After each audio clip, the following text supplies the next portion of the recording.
ਦਰਸ਼ਕੋ ਫਿਰ ਦੁਬਾਰਾ ਤੁਹਾਡਾ ਸਵਾਗਤ ਹੈ ਪ੍ਰੋਗਰਾਮ ਸੱਚੋ ਸੱਚ ਵਿੱਚ। ਜੀ ਡਾਕਟਰ ਸਾਹਿਬ, ਹੁਣ ਸਾਡੇ ਦਰਸ਼ਕਾਂ ਨੂੰ ਦੱਸੋ ਅੱਜ ਦੇ ਦਿਨ ਦੀ ਸਿੱਖ ਹਿਸਟਰੀ ਐਂਡ ਵਰਲਡ ਹਿਸਟਰੀ ਵਿੱਚ ਕੀ ਅਹਿਮੀਅਤ ਹੈ?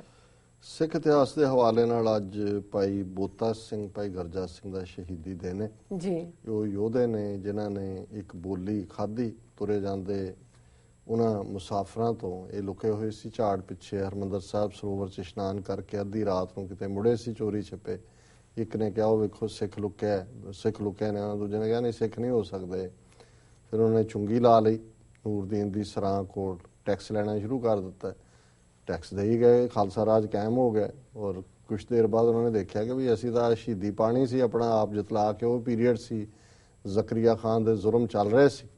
ਫਿਰ ਬੋਤਾ ਸਿੰਘ ਨੇ ਕਿਸੇ ਰਾਹਗੀਰ ਦੇ ਹੱਥ ਚਿੱਠੀ ਭੇਜੀ ਉਹਨੂੰ, ਜਿਹਨੂੰ ਉਸ ਵੇਲੇ ਦੀ ਪੰਜਾਬੀ ਕਾਵਕ ਦੇ ਵਿੱਚ ਕਿਸੇ ਨੇ ਲਿਖਿਆ ਕਿ ਚਿੱਠੀ ਲਿਖੇ ਸਿੰਘ ਬੋਤਾ, ਹੱਥ ਹੈ ਸੋਟਾ, ਰਾਹ ਵਿੱਚ ਖਲੋਤਾ, ਆਨਾ ਲਾਇਆ ਗੱਡੇ ਨੂੰ, ਪੈਸਾ ਲਾਇਆ ਖੋਤਾ, ਆਖੋ ਭਾਬੀ ਖਾਨੋ ਨੂੰ, ਯੋਂ ਆਖੇ ਸਿੰਘ ਬੋਤਾ।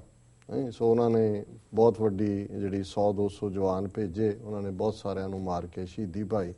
ਔਰ ਅੱਜ ਵੀ ਜਦੋਂ ਅਸੀਂ ਜਿਹੜੇ ਇਕੱਲੇ ਕਾਰੇ ਆਜ਼ਾਦੀ ਦੀ ਆਵਾਜ਼ ਚੁੱਕਦੇ ਨੇ, ਅਸੀਂ ਕਹਿੰਦੇ ਹਾਂ ਵੀ ਇਹ ਬਾਬਾ ਬੋਤਾ ਸਿੰਘ, ਬਾਬਾ ਗਰਜਾ ਸਿੰਘ ਵਾਂਗ ਇਹਨਾਂ ਨੇ ਗੱਲ ਨੂੰ ਜਿਉਂਦਿਆਂ ਰੱਖਿਆ ਹੋਇਆ।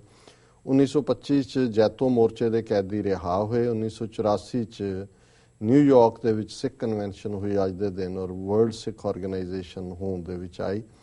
ਵਰਲਡ ਹਿਸਟਰੀ ਦੇ ਹਵਾਲੇ ਨਾਲ 1586 'ਚ ਸਰ ਵਾਲਟਰ ਨੇ ਤੰਬਾਕੂ ਜਿਹੜਾ ਹੈ ਉਹ ਪਹਿਲੀ ਵਾਰ ਅਮਰੀਕਾ ਤੋਂ ਇੰਗਲੈਂਡ 'ਚ ਲਿਆਂਦਾ। 1799 'ਚ ਕਾਂਗਰਸ ਨੇ ਐਸਟੈਬਲਿਸ਼ ਕੀਤਾ ਸਟੇਟ ਡਿਪਾਰਟਮੈਂਟ। 1836 'ਚ ਐਡਲੇਡ ਸ਼ਹਿਰ ਸਾਊਥ ਆਸਟ੍ਰੇਲੀਆ ਦਾ ਅੱਜ ਦੇ ਦਿਨ ਫਾਊਂਡ ਹੋਇਆ। ਰੇਡੀਓ ਕੰਪੈਸ ਪਹਿਲੀ ਵਾਰ ਜਿਹੜਾ 1920 ਦੇ ਵਿੱਚ ਇਸਤੇਮਾਲ ਹੋਇਆ। 1935 'ਚ ਚਾਈਨਾ ਦੀ ਯੈਂਗਜ਼ੀ ਜ਼ਿਆਂਗ ਨਦੀ ਦੇ ਵਿੱਚ ਹੜ੍ਹ ਆਏ ਜਿਹਦੇ 'ਚ 2 ਲੱਖ ਲੋਕ ਮਰ ਗਏ। US ਨੇ ਜਿਹੜੀ ਹੈ ਗੁਆਮ ਦੀ ਪੋਜੈਸ਼ਨ ਜਾਪਾਨੀਆਂ ਤੋਂ 1944 ਦੇ ਵਿੱਚ ਲਈ।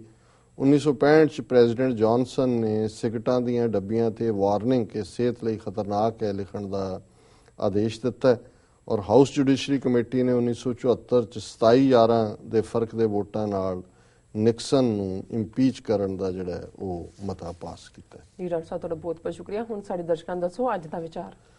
ਅੱਜ ਦੇ ਵਿਚਾਰ ਲਈ ਅਸੀਂ ਜਿਵੇਂ ਪਹਿਲਾ ਜ਼ਫਰਨਾਮਾ ਅੱਜ ਅਸੀਂ ਸ਼ੁਰੂ ਕਰ ਰਹੇ ਹਾਂ ਵਿਚਾਰ ਅਧੀਨ। 5 ਸ਼ੇਅਰ ਜ਼ਫਰਨਾਮੇ ਦੇ 10ਵੇਂ ਪਾਤਸ਼ਾਹ ਨੇ ਜਿਹੜੀ ਜਿੱਤ ਦੀ ਚਿੱਠੀ ਔਰੰਗਜ਼ੇਬ ਨੂੰ ਲਿਖੀ ਉਹ ਅਸੀਂ ਸਾਂਝੀ ਕਰਾਂਗੇ ਜੀ। ਕਮਾਲੇ ਕਰਾਮਾਤ ਕਾਇਮ ਕਰੀਮ, ਰਜ਼ਾ ਬਖਸ਼ ਰਾਜ਼ਕ ਰਿਹਾਕੋ ਰਹੀਮ। ਇਹ ਅਕਾਲ ਪੁਰਖ ਨੂੰ ਸੰਬੋਧਿਤ ਹੁੰਦਿਆਂ 10ਵੇਂ ਪਾਤਸ਼ਾਹ ਨੇ ਫਰਮਾਇਆ ਕਿ ਉਹ ਨਿਰੰਕਾਰ ਜਿਹੜਾ ਕਿ ਬਹੁਤ ਕਮਾਲ ਦਾ ਹੈ, ਜਿਸ ਦੀਆਂ ਬਖਸ਼ਾਂ ਬਹੁਤ ਇਸ ਕਦਰ ਨੇ, ਉਹ ਨਿਰੰਕਾਰ ਅਡੋਲ ਹੈ, ਬਖਸ਼ੰਦ ਹੈ, ਉਹ ਸਭ ਨੂੰ ਅੰਨ ਬਖਸ਼ਣ ਵਾਲਾ ਹੈ, ਰਜ਼ਾ ਬਖਸ਼ ਰਾਜ਼ਕ ਰਿਹਾਕੋ ਰਹੀਮ। ਰਿਹਾਕੋ ਬੰਦੀ ਛੋੜ ਹੈ ਤੇ ਉਹ ਕਿਰਪਾਲੂ ਹੈ, ਰਹਿਮ ਕਰਨ ਵਾਲਾ ਹੈ।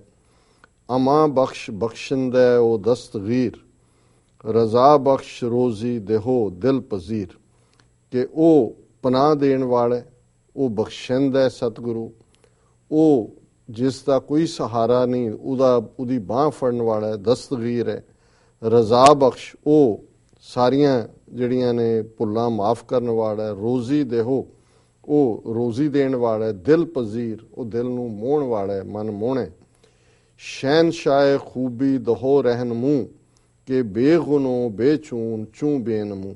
ਕਿ ਉਹ ਸ਼ਾਹਾਂ ਦਾ ਸ਼ਹਿਨਸ਼ਾਹ ਹੈ, ਰਾਜਿਆਂ ਦਾ ਮਹਾਰਾਜਾ ਹੈ। ਖੂਬੀ ਦਹੋ ਰਹਿਨਮੂ ਉਹ ਗੁਣਦਾਤਾ ਹੈ, ਗੁਣਾਂ ਦੇ ਨਾਲ ਭਰਿਆ ਹੋਇਆ ਹੈ, ਰਹਿਨੁਮਾ ਆਗੂ ਹੈ। ਕਿ ਬੇਗੁਨੋ ਉਹ ਬਿਲਕੁਲ ਉਹਦਾ ਕੋਈ ਰੰਗ ਨਹੀਂ ਹੈ, ਉਹਦਾ ਕੋਈ ਰੂਪ ਨਹੀਂ ਹੈ। ਬੇਚੂਨ ਚੂੰ ਬੇਨਮੂ ਉਹ ਬੇਮਿਸਾਲ ਹੈ। ਨਾ ਸਾਜ਼ੋ ਨਾ ਬਾਜ਼ੋ ਫੌਜ਼ੋ ਨਾ ਫਰਸ਼, ਖੁਦਾਵੰਦ ਬਖਸ਼ਿੰਦੇ ਐਸ਼ ਅਰਸ਼।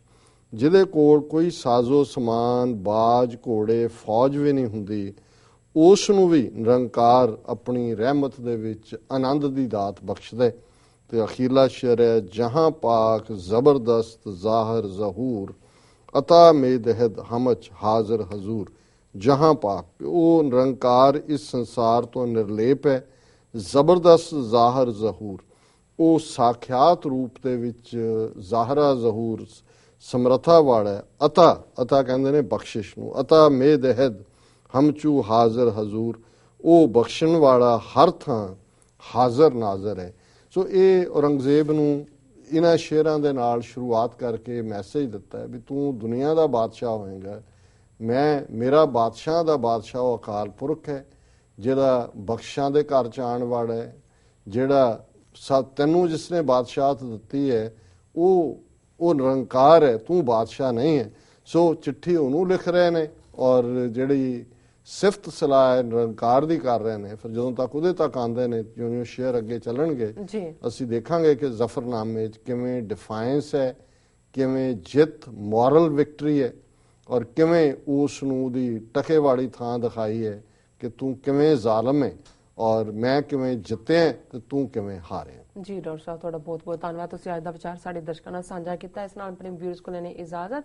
ਵਿਊਅਰਸ, ਸਾਡੇ ਪ੍ਰੋਗਰਾਮ ਦਾ ਸਮਾਂ ਇੱਥੇ ਸਮਾਪਤ ਹੁੰਦਾ ਹੈ। ਤੁਸੀਂ ਆਪਣੇ ਰਾਏ ਤੇ ਸੁਝਾਅ ਸਾਨੂੰ ਭੇਜਣਾ ਨਾ ਭੁੱਲਣਾ। ਸਾਡੇ ਇਸ ਪਤੇ ਤੇ sos@tvh4.tv ਤੇ ਅਸੀਂ ਆਪਣਾ ਪ੍ਰੋਗਰਾਮ ਲੈ ਕੇ ਫਿਰ ਦੁਬਾਰਾ ਹਾਜ਼ਰ ਹੋਵਾਂਗੇ। ਤਦ ਤੱਕ ਲਈ ਮੈਨੂੰ ਤੇ ਪ੍ਰੋਡਕਸ਼ਨ ਨੂੰ ਆਗਿਆ ਦਿਓ। ਬੁਲਾ ਦਿਓ ਫਤਿਹ। ਵਾਹਿਗੁਰੂ ਜੀ ਕਾ ਖਾਲਸਾ, ਵਾਹਿਗੁਰੂ ਜੀ ਕੀ ਫਤਿਹ।